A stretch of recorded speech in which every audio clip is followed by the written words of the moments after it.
حسن سلوک نہیں کر رہی تو وہ اس دعا کی قبولیت کے لیے کوالیفائی نہیں کر رہی. کوالیفائی نہیں. اور یہ بات بہت اہم ہے کہ دیکھیں سب سے زیادہ جس ہستی کی دعا قبول ہوتی ہے وہ پیارے آقا علیہ السلام ہیں. سبحان اللہ. آپ کو پتہ ہے پیارے آقا علیہ السلام نے امت کے لیے کتنی دعائیں فرمائی ہیں. ہائے ہائے ہائے. اب سوچنے والی بات یہ ہے کہ حضور کی دعاؤں سے امت برکت نہ لے. پہلے تو یہ ذہن میں رکھیں کہ اللہ رب العالمین نے حضور کی دعاؤں میں اتنی برکت ہے کہ خود یہ ارشاد فرمایا کہ آپ اپنی امت کے لیے دعا کریں. وَصَلِّ عَلَيْهِمْ إِنَّ صَلَاتَكَ سَكَنٌ لَهُمْ. فرمایا محبوب آپ ان کے لیے دعا کریں, آپ کی دعاؤں سے ان کو تسکین ملتی ہے. حضور کی دعا کی اہمیت دیکھیں. حضرت عائشہ صدیقہ فرماتی ہیں کہ حضور جو بھی دعا مانگتے ہیں اللہ اسے قبول کرتا ہے. اچھا حضور کی دعا کی قدر دیکھیں, اہمیت دیکھیں.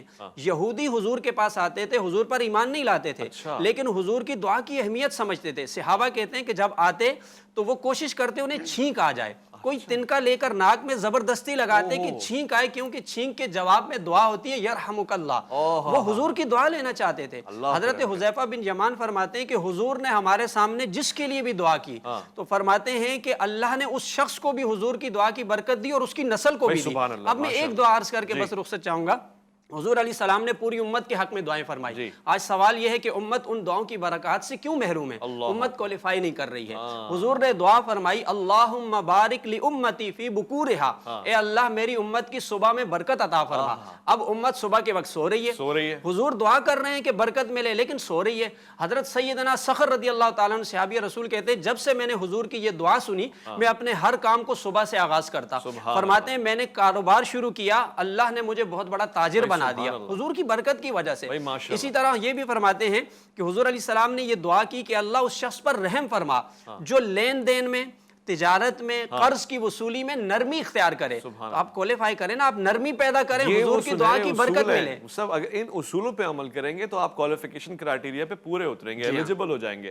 علامہ صاحب مجھ صاحب نے ایک مشکل میرے لیے پیدا کر دی ہے. اب ایک عام آدمی پہلے کوالیفائی کرے پھر دعا مانگے, یا دعا مانگے اور ساتھ ساتھ کوالیفیکیشن کرائٹیریا پہ توجہ رہے؟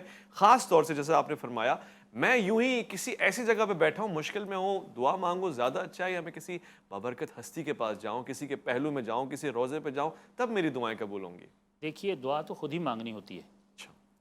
روزے پر جا کر تو ہم انہیں وسیلہ قرار دیتے ہیں, ٹھیک ہے نا. وہاں روزے پر بھی جا کے مانگنی تو خود ہی ہے, اپنی ہی زبان سے مانگنی ہے. صرف یہی ہے کہ پروردگار یہ تیرے ولی کی قبر ہے, تیرے پسندیدہ کی, تیرے چنے ہوئے کی, جو ہم سے زیادہ تیرے قریب ہے, ہم تجھے اس کا واسطہ دیتے ہیں کہ ہماری اس دعا کو قبول کر لے. تو مانگنی خود ہی ہوتی ہے. اچھا. دوسرا آپ کا جو سوال ہے کہ اب یہ اگر کوالیفائی نہیں کرتا ہے تو پہلے اپنے آپ کو اس معیار پر لے آئے اور اس کے بعد دعا مانگے, یا ساتھ ساتھ اپنے اندر اہلیت بھی پیدا کرتا چلا جائے, تو دعا تو مانگتا رہے. اچھا, ٹھیک ہے نا. اس لیے کہ اگر دعا قبول نہیں بھی ہو رہی تو عبادت تو ہو رہی ہے. جیسے ہم پہلے کہہ چکے ہیں اور عرض کر چکے ہیں کہ دعا خود ایک عبادت بھی ہے. اگر یہ اپنی دعا کو قبول کروانے والے معیار پر پورا نہیں اتر رہا ہے تب بھی کم از کم دعا مانگنے کی وجہ سے اس کی عبادت ہو رہی ہے, چاہے گناہ گار بھی ہے تب بھی عبادت ہو رہی ہے. اس کے نامہ اعمال میں اس دعا مانگنے کی وجہ سے حسنات لکھے جا رہے ہیں, نیکیاں لکھی جا رہی ہیں. دوسرا فائدہ یہ ہے کہ یہ جتنی دیر دعا کی حالت میں ہے یہ باقی ساری دنیا سے رابطہ توڑ کر اپنے خالق سے رابطہ جوڑے ہوئے, اپنے مالک کی بارگاہ میں. کم از کم وہ وقت کہ جو اس کا دعا میں گزر رہا ہے اس وقت اس کی پوری توجہ اپنے معبود برحق کی طرف ہے, اپنے خالق و مالک کی طرف ہے. تو کم از کم 24 گھنٹے میں کچھ وقت تو ایسا نکالا کہ جس میں تمام تر توجہات کا مرکز اپنے معبود حقیقی کو قرار دیا, اپنی تمام تر توجہات اللہ کی طرف مبذول کر دیں, اور اللہ اس بات کو پسند کرتا ہے. تو یہ تو ہے. دوسرا یہ کہ جیسے ابھی آپ نے کہا کہ والد کی دعا اولاد کے حق میں قبول ہوتی ہے. بعض اوقات ایسا ہوتا ہے کہ وہ لوگ کہ جو مقربان الہی ہیں اور خاصان خدا ہیں اور ان کی دعاؤں میں اثر بھی ہوتا ہے, اور وہ جب دوسروں کے لیے دعا کرتے ہیں تو اللہ ان کی اس دعا کو بھی قبول کرتا ہے. مگر کچھ لوگ ان کی دعاؤں سے اپنا استحقاق کھو بیٹھتے ہیں اپنے گناہوں کی وجہ سے. مثلا نماز کو عمدن اور جان بوجھ کر ترک کرنا. حدیث میں ہے کہ اگر کوئی شخص جان بوجھ کر نماز نہیں پڑھتا ہے تو تمام خاصان خدا, اولیاء الہی, مقربان الہی جو دوسروں کے لیے دعائیں کرتے ہیں ان کی دعاؤں میں بے نماز کا کوئی حصہ نہیں ہے. ہاں, بے نمازیوں کے حق میں قبول نہیں ہوتی. جو لوگ نماز نہیں پڑھتے ہیں ان کے حق میں, باقی سب کے حق میں قبول ہو جائے گی, لیکن جو شخص جان بوجھ کر نماز کو چھوڑ رہا ہے اس کے حق میں. اسی طریقے سے جو شخص حرام کھا رہا ہے, یا جو شخص جھوٹ بول رہا ہے, یا جو شخص اپنے ماں باپ کی نافرمانی کر رہا ہے اور ماں باپ کے ساتھ جس کا اچھا سلوک اور اچھا برتاؤ نہیں ہے, تو ایسے افراد کے لیے بھلے حتیٰ کہ انبیاء کی دعائیں بھی. اللہ اکبر. جی بالکل. اس کا مطلب یہ نہیں ہے کہ نبی کی دعا میں اثر نہیں ہے. نبی کی دعا میں اثر ہے مگر یہ خود اس قابل نہیں ہے اللہ اکبر. کہ اس کے حق میں جو دعا کی گئی ہے وہ دعا قبول ہو جائے. نبیوں کی ساری دعائیں تھوڑی قبول ہوئی ہیں. ٹھیک ہے. انبیاء نے کتنی دعائیں مانگی, ہر دعا تو قبول نہیں ہوئی ہے. ان کی دعا میں اثر ہوتا ہے مگر کبھی کبھی ہم لوگ خود استحقاق کھو بیٹھتے ہیں. تو پھر علامہ صاحب کیوں کہتے ہیں کہ دعا تو تقدیر کو بھی بدل سکتی ہے؟ جی تقدیر کو بدل سکتی ہے. قبول ہوگی تو تقدیر کو بدلے گی نا. اچھا. ہم نے اپنے آپ کو اس لائق تو بنانا ہے کہ ہماری دعا قبول ہو جائے. ٹھیک ہے. دعا کو قبولیت کی منزل تک لے جانا یہ ہم اچھا ابھی جیسے آپ نے پوچھا تھا کہ خاص حالت میں ہی دعا یعنی وضو کی حالت میں یا خاص کیفیت میں دعا تو ہر وقت مانگ سکتے ہیں. صحیح ہے. لیکن دعا کو قبول کروانے کے لیے جتنا طہارت کا خیال رکھا جائے گا, جتنا پاکیزگی کا خیال رکھا جائے گا, جتنا دعا کے آداب کا خیال رکھا جائے گا, دعا اتنی ہی سریع الاجابت ہو جائے گی, جلدی قبول ہو جائے گی. اور وہ زیادہ یعنی اگر ویسے مانگنے میں کوئی حرج نہیں. حتیٰ کہ نماز جنازہ ہے اور اگر کسی شخص کے اوپر غسل واجب ہو گیا ہے اور نماز جنازہ کی صفیں تیار ہو گئی ہیں تو وہ پڑھ سکتا ہے, نماز جنازہ پڑھ سکتا ہے. یعنی اس کو وہ تیمم کرے اور اپنے نماز جنازہ جو ہے وہ پڑھ لے. دعا نماز جنازہ میں کیا ہے؟ دعا ہے. ٹھیک ہے. بنیادی طور پر دعا ہوتی ہے. کسی دعا کے لیے غسل اور وضو کی شرط نہیں ہے مگر یہ آداب میں شامل ہے. وہ جتنا اپنے آپ کو پاکیزہ بنائے گا دعا اتنی جلدی قبول ہو جائے گی. یہاں ایک اور بھی ٹیلی ویژن کے ذریعے سے میں میسیج دے دوں, ٹی وی کی اسکرین کے ذریعے سے کہ تمام لوگوں کو فائدہ ہو جائے, کیونکہ میرے مشاہدے میں ایسے لوگ آ چکے ہیں کہ جادو جنات اب ہمارے معاشرے کے اندر یہ چیز بہت زیادہ آ گئی ہے. اچھا یہ ویسے جادو ایک حقیقت ہے, اس سے ہم انکار نہیں کرتے, اس کا ذکر قرآن مجید میں بھی ہے.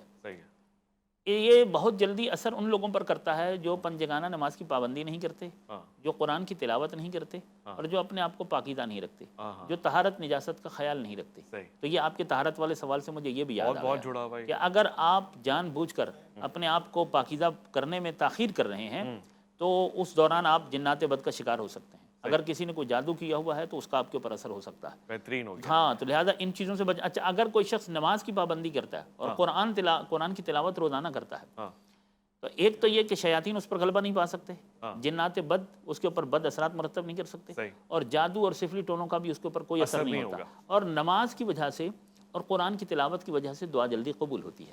وہ چیزیں کہ جو دعا کی قبولیت کو آسان بناتی ہیں ان میں پنجگانہ نماز کو اول وقت پر ادا کرنا, اور اگر نماز پڑھنے کے بعد ہم تھوڑا سا قرآن کی تلاوت کریں, چاہے چند آیات ہی پڑھیں, اس کے بعد جو دعا مانگیں تو نماز کے بعد مانگی جانے والی دعا کو اللہ قبول کرتا ہے. قرآن کی تلاوت کے بعد جو دعا کی جاتی ہے اسے اللہ قبول کرتا ہے, پروردگار اسے پسند کرتا ہے. دعا 24 گھنٹے میں سے جس وقت بھی بندہ مانگنا چاہے مانگ سکتا ہے, چاہے دن میں مانگے رات میں مانگے. کچھ اوقات ایسے ہیں کہ جو دعا کی قبولیت کے لیے بہت زیادہ مؤثر ہیں.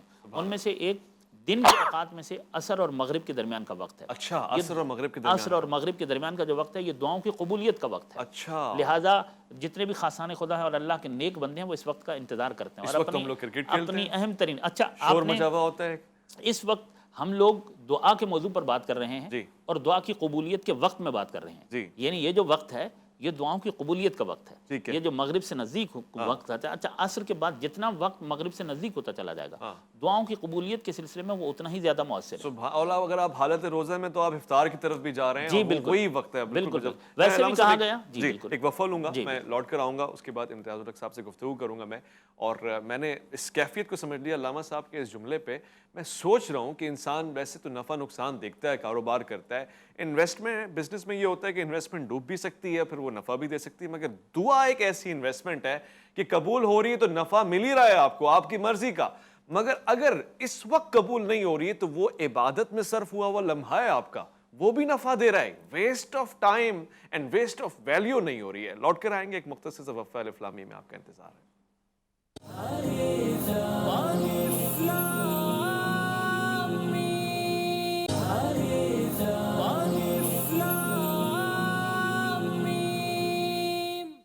درمن خوش آمدید. اللہ کرے کہ میرا اور آپ کا یقین اتنا کامل ہو جائے کہ ہم دعا جو کہ مومن کا ہتھیار ہے, اس ہتھیار کو چلانا سیکھ جائیں, اس کو رکھنا سیکھ جائیں, اور پھر اس کو مس یوز کرنا بھی سیکھ جائیں. ہوتا کیا ہے کہ اب معاشرہ بد دعاؤں کی طرف ذرا جلدی آ گیا ہے. ذرا سی بات پہ حسد کرتے ہیں, کلمات جہاں ماشاء اللہ سبحان اللہ کہنا ہے اس کی عدم موجودگی فوراً سے ہماری نگاہ ہائے اچھا ایسے ہوا، اور پھر سب سے بڑھ کے یہ کہ ذرا سی بات پہ ہمارا دل دکھ جاتا ہے اور فوراً سے بد دعا دے دیتے ہیں۔ آپ نے تصور بھی کیا ہے کہ آپ کے میرے آقا فخر موجودات مقصود کائنات رحمت للعالمین طائف میں پتھر بھی کھا رہے ہیں، مگر آپ جانتے ہیں کہ کہاں دعا دینی ہے اور کہاں بد دعا دینی ہے۔ بڑا ہی کوئی بدقسمت انسان ہوگا جس کو اللہ کے رسول کی بد دعا ملی ہو، اور آپ اسی امتی کو یوں ہی ذرا ذرا سے نفع نقصان کے اوپر بد دعا دے رہے ہیں۔ سوچ لیجیے گا۔ دوسری طرف ہمیں مظلوم کی بد دعا بھی لینی نہیں ہے، مظلوم کا دل نہیں دکھانا ہے، اس کی آہ عرش تک جاتی ہے اور وہ فوراً سے قبول بھی ہوتی ہے۔ مولانا امتیاز الحق نورانی صاحب، دعا پہ بات ہو رہی ہے، دعا کے لیے مجھے کون سے ہستیوں سے روابط رکھنے پڑیں گے، ظاہری اور روحانی؟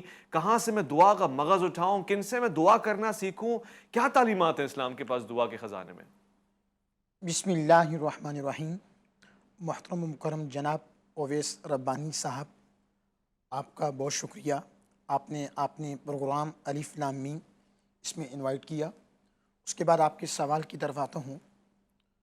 حضور جان کائنات وجہ تخلیق کائنات صلی اللہ علیہ وآلہ وسلم نے ارشاد فرمایا کہ دعا عبادت کا مغز ہے، اور دعا عین عبادت بھی ہے، دعا رحمت بھی ہے، اور دعا رحمتوں کے نزول کا سبب بھی بنتی ہے۔ سب سے بڑا رابطہ دعا کی قبولیت کے لیے، دعا مانگنے کے لیے، وہ انسان کو اللہ تعالیٰ سے رکھنا چاہیے۔ اللہ تعالیٰ کی بارگاہ میں کوئی شخص میں کی نفی کر کے عاجزی کے ساتھ باوضو ہو کے دعا کی جو جملہ شرائط ہیں ان شرائط کو سامنے رکھ کر جب دعا کرتا ہے تو اللہ تعالیٰ اس آدمی کی دعا کو قبول فرماتا ہے۔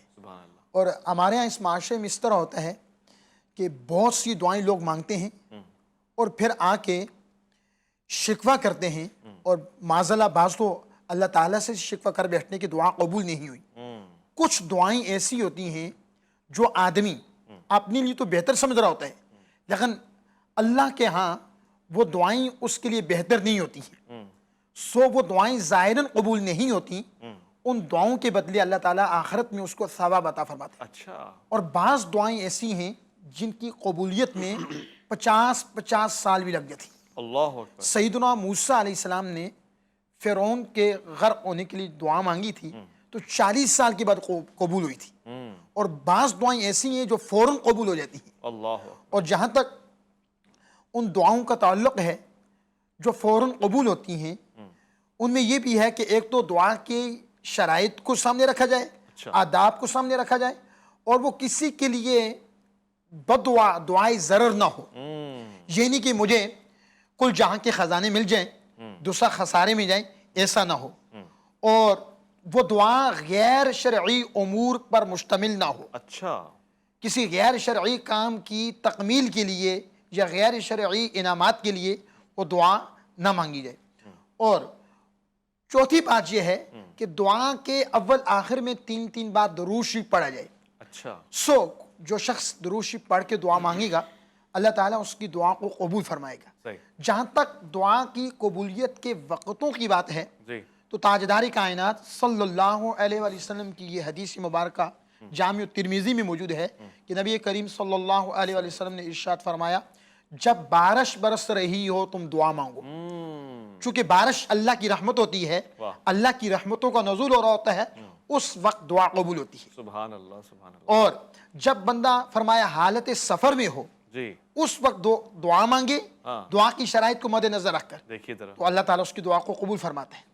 اور اسی طرح آذان کے بعد تاجدار کائنات، جانی کائنات، وجہ تخلیق کائنات حضرت محمد رسول اللہ صلی اللہ علیہ وسلم پر درود و سلام پڑھنے کے بعد جو دعا مانگی جائے، احادیث صحیحہ سے یہ بات ثابت ہے کہ اس دعا کو بھی اللہ تعالیٰ قبول فرماتے ہیں۔ ماشاءاللہ۔ اور چوتھا مقام جو نبی کریم صلی اللہ علیہ وسلم نے ہمیں بتایا وہ یہ کہ جمعہ کے 2 خطبوں کے دوران بغیر ہاتھ اٹھائے اچھا، جو دعا مانگی جائے کسی عمل صالح کے لیے تو اللہ تعالیٰ اس دعا کو بھی قبول فرماتے ہیں۔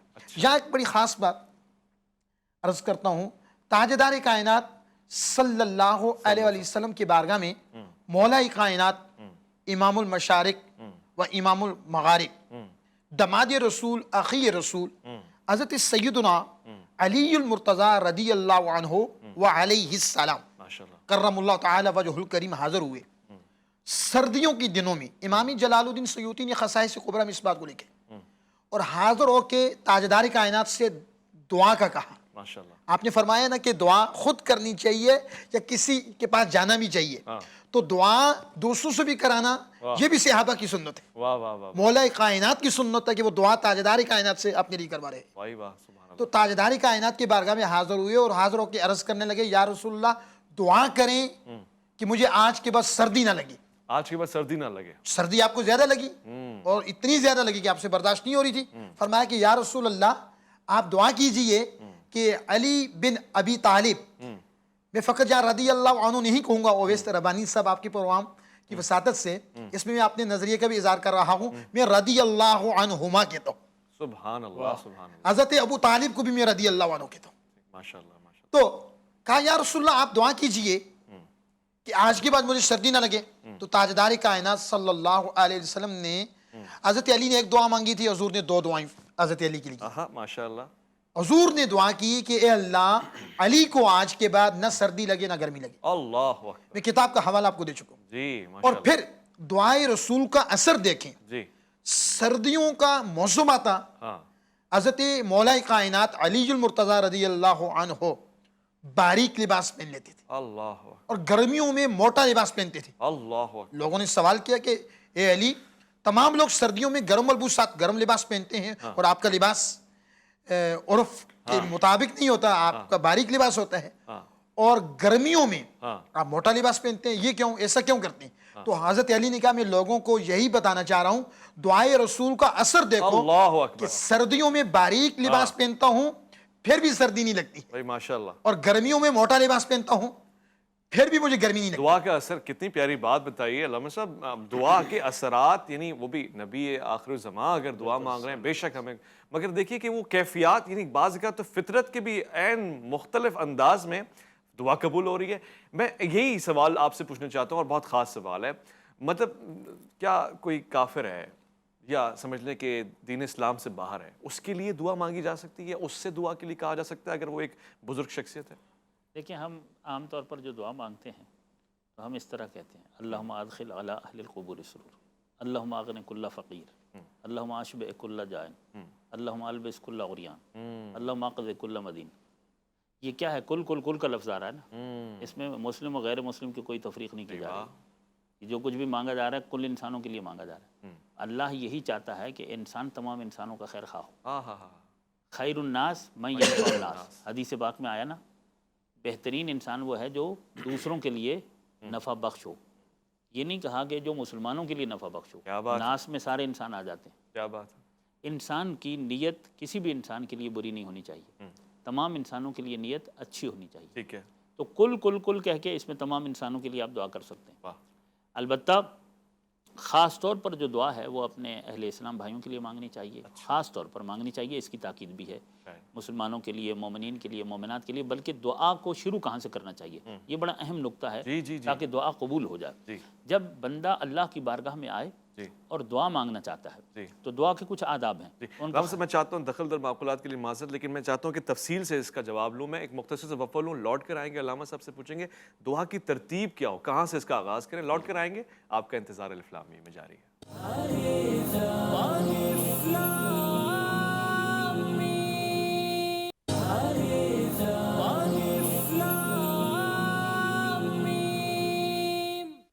خوش آمدید اس حسین سے پروگرام میں. اس بزم میں دعا کے کلمات اور پھر اس کا انداز اور آغاز, ترتیب پہ گفتگو ہو رہی ہے. میں چاہتا ہوں علامہ صاحب آپ بیان فرمائیں تاکہ ہم اس حدت کو سمجھ سکیں. جی, تو جب دعا کا آغاز کرے بندہ تو کچھ دعا کے آداب کا خیال رکھنا چاہیے. مثلا پاکیزہ حالت میں ہو, اس کا بدن پاکیزہ ہو, لباس پاکیزہ ہو, اچھے وقت کا انتخاب کر لے. جیسے عصر اور مغرب کے درمیان کا جو وقت ہے یہ دعاؤں کی قبولیت کا وقت ہے. اسی طرح سحر کا جو وقت ہوتا ہے, رات کا آخری حصہ, نماز شب, نماز تہجد کا جو وقت ہے, وہ بھی استغفار کرنے کو مستحب قرار دیا. بالکل وہ دعاؤں کی قبولیت کا وقت ہے, استغفار کا وقت ہے. یا ہفتے میں پھر, یہ تو 24 گھنٹوں میں سے 2 اہم وقت آ گئے نا, ہفتے میں پھر خاص طور پر شب جمعہ. شب جمعہ ہے، شب رحمت ہے، شب برکت ہے، شب توبہ ہے، بلکہ ہو سکے تو انسان کو چاہیے کہ شب جمعہ پوری رات بیدار رہے جس طرح شب قدر میں بیدار رہتا ہے، اور اس رات آسمان سے ملائکہ نازل ہوتے رہتے ہیں اور کہتے رہتے ہیں کوئی کہ ہم سے سوال کرے اور اس کی دعاؤں کو قبول کیا جائے۔ الغرض پریشانیاں ان سے نجات حاصل کرنے کے لیے، مشکلات کو حل کروانے کے لیے، توبہ اور دعائیں قبول کروانے کے بہترین ہر ہفتے میں شب جمعہ، پھر روز جمعہ ہے، پھر نوچندی جمعرات ہے، پھر اسی طرح نیمہ شعبان، پھر شب قدر۔ یعنی خداوند عالم خاص زمان، خاص اوقات، خاص راتیں، خاص دن ہمیں دے رہا ہے کہ ویسے انسان پریشانی کی حالت میں جب چاہے اللہ کی بارگاہ میں آ جائے۔ اب جب آئے تو اپنے اگر خیال رکھ کے آئے گا، ویسے تو پریشانی کی کیفیت میں اگر وضو نہیں ہے، غسل نہیں ہے، لباس پاک نہیں ہے، جہاں بھی ہے جس حالت میں بھی یہ پریشان بندہ کر سکتا ہے، ایمرجنسی میں سے دعا مانگنے اس کا رب ہر وقت اسے سنتا ہے، لیکن دعا مانگنے کے لیے جب آ رہا ہے اور ان چیزوں کا خیال رکھ کے آئے گا تو یہ دعا کی قبولیت میں مؤثر ہوں گی زیادہ آسانی سے اور جلدی سے، اور زیادہ جلدی قبولیت کے اثرات نمایاں ہو جائیں گے۔ میرے پاس ایک سوال ہے اور اس کا مختصر جواب چاہیے۔ ابھی علامہ صاحب کی گفتگو سے ذہن میں آیا ایک شخصیات، پھر یہ کہ دعا، یہ باب الحوائج کیا ہوتا ہے؟ کوئی ایسا مقام ہے یا شخصیات ہیں جہاں سے دعا قبول ہو جاتی ہے؟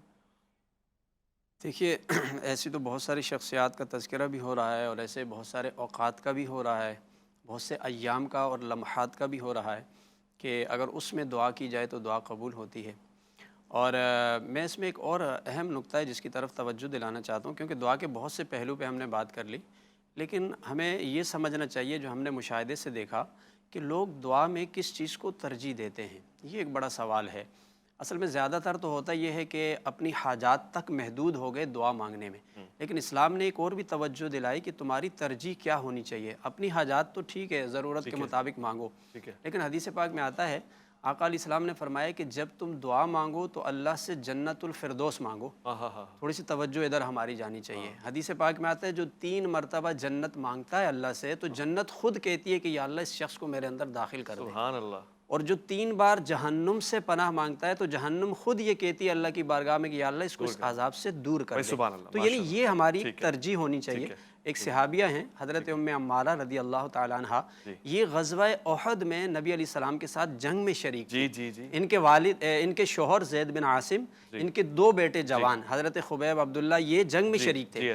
اچھا، ان کی قربانیوں کو دیکھ کے نبی علیہ السلام نے ان کے حق میں دعا فرمائی۔ اب ذرا یہ بھی سمجھنے والی بات ہے، تو انہوں نے دیکھا کہ دریائے رحمت جوش میں اور دعائیں ہو رہی ہیں ہمارے لیے، تو حضور کی بارگاہ میں عرض کرتی ہیں کہ اللہ کے رسول، یہ ترجیح پر بات کر رہا ہوں کہ آپ ہمارے لیے یہ دعا کریں کہ جنت میں ہم آپ کے رفیق ہو جائیں۔ تو نبی علیہ السلام نے پھر یہی دعا کی، کیونکہ جو آپ چاہتے ہیں نا وہ آپ کو ملتا ہے، تو اعلیٰ کا انتخاب کریں۔ حضور نے دعا فرما دی کہ آپ کو جنت میں ہمارا ساتھ ملے گا۔ فرماتی ہیں اس کے بعد میں اتنی مطمئن ہو گئی کہ میرے اوپر اگر غموں کے پہاڑ بھی ٹوٹتے تھے اور کیا چاہیے، میں تب بھی بے فکر رہتی تھی، آپ نے آسان کر دیا کہ میں بے فکر رہتی تھی کہ میرے لیے نبی علیہ السلام نے جنت میں رفیق ہونے کی دعا فرما دی۔ عمران اللہ قادری صاحب، آپ تشریف فرمائیں۔ میں چاہتا ہوں جب حضور کا ذکر آ گیا تو ہمارے پروگرام کا اختتام بھی حضور ہی کی ثنا، آپ کی نعت اور پھر آپ کے لیے محبت سے نکلنے والے الفاظ کے اوپر مبنی ہونا چاہیے۔ عمران اللہ قادری صاحب، کلام ہے الحمدللہ پوری دنیا میں، یہ میں نے پڑھا ہے اور پہچان بنی ہے میری، یہ 3 لینگویجز میں ہے، کیونکہ میں پشاور سے بلانگ کرتا ہوں، اس حوالے سے یہ اردو، پشتو اور پنجابی، تو اس کا میں آپ کو 2-3 اشعار پیش کر دیتا ہوں۔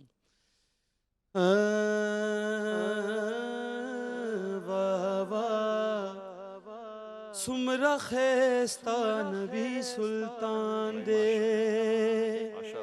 نو سرور زیبا دے مالو سر میں ترے قربان دے، واہ واہ سمرا خیستہ نبی سلطان دے، مرحبا کڈا سونا نبیاں دا سلطانے، کہ جانو دل قربانے، جانو دل قربانے، کہ وہ عاشقاں دی جانے، واہ واہ سمرا خیستہ نبی سلطان دے، یاد پا خلق عظیم نشتہ دے مثال دے، زلف تار پتا لری دی اچت جمال دے، کہ خلق ایسا جس دا نہ کوئی مثلتے مثالے، کہ زلفہ میرے آقا دیاں آیتاں دا جالے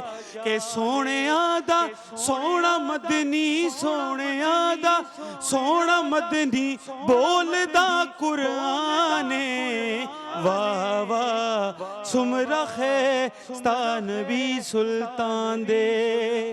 اس کلام کا سب سے خوبصورت شعر حضرت عائشہ رضی اللہ تعالیٰ عنہ آپ کے وہ واقعہ ہے کہ سوئی گری, حضور تشریف لائے تو کیفیت بدل گئی. شعر سنیے گا کہ مور بی بی ستن پسے یوش پہ گرزے دلا پاک رسول مسکے شلو ستن زلو دلا بی بی عائشہ کے ہاتھ سے جب تھی سوئی کھو گئی ارے مسکرائے آپ تو ہر چیز روشن ہو گئے. تو بی بی نے فرمایا کہ چہرہ محبوب ہے چہرہ محبوب ہے یا چودویں کا چاند ہے واہ واہ سمرخ ستا نبی سلطان دے. شان کی دساں میں تینوں مصطفیٰ دی آل دا ذکر نادائے ساڈی مشکلاں نو ٹال دا کہ فاطمہ حسنین حیدر فاطمہ حسنین حیدر مصطفیٰ دی جانے واہ واہ سمرخ ستا نبی سلطان دے. تمام خلق میں شاہ انام بن جائے رسول پاک کا قائم مقام بن جائے. قمر خدا نے وہ رتبہ دیا ہے زہرا کو کہ جس کو گود میں ڈالے امام بن جائے کہ فاطمہ حسنین حیدر مصطفیٰ دی جانے واہ واہ سمرخ ستا